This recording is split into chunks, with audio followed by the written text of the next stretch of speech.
teman-teman, ketemu lagi dengan kami.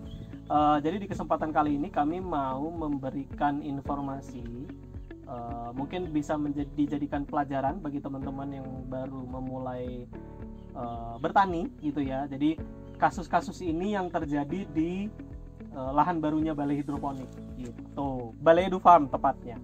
Nah, kesalahan-kesalahan yang terjadi di awal bertani salah satunya adalah pemilihan karakter sayurannya. Jadi setiap sayuran itu memiliki karakteristik sendiri-sendiri. Jadi wortel itu karakternya sendiri, selada sendiri. Nah, teman-teman harus memilih benih atau bibit. Kalau teman-teman beli dari pembibitan gitu ya, teman-teman itu mau nanamnya di mana. Jadi ada yang namanya dataran tinggi dan dataran rendah, dataran tinggi dan dataran rendah. Jadi teman-teman harus memilah sayur-sayur apa yang ada di dataran tinggi yang bisa hidup di dataran tinggi, kemudian sayur-sayur apa yang bisa hidup di dataran rendah. Jadi contoh misalnya kayak selada-selada gitu, dia akan lebih optimal untuk hidup di dataran tinggi. Di dataran rendah bisa, tetapi dari bentuk, dari segi warna dan segala macam itu agak susah. Kemudian ada sayur-sayur yang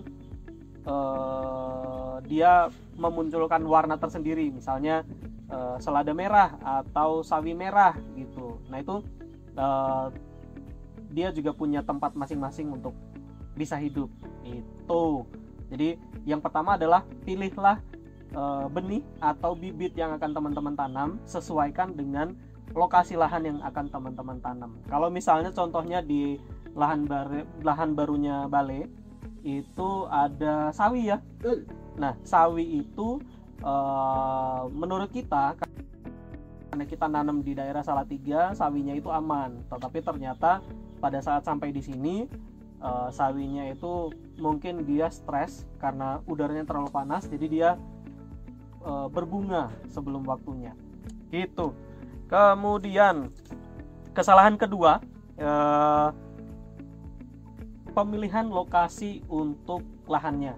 Jadi buat teman-teman tahu, ada beberapa sayuran yang dia suka full sinar matahari, ada beberapa sayuran yang ternaungi seperti kita sekarang itu dia oke-oke aja untuk hidup. Jadi pada dasarnya tanaman itu butuh 4-5 jam, bahkan 6-8 jam penyinaran ya. Jadi kena sinar matahari. Nah, itu teman-teman juga harus memperhatikan lahannya.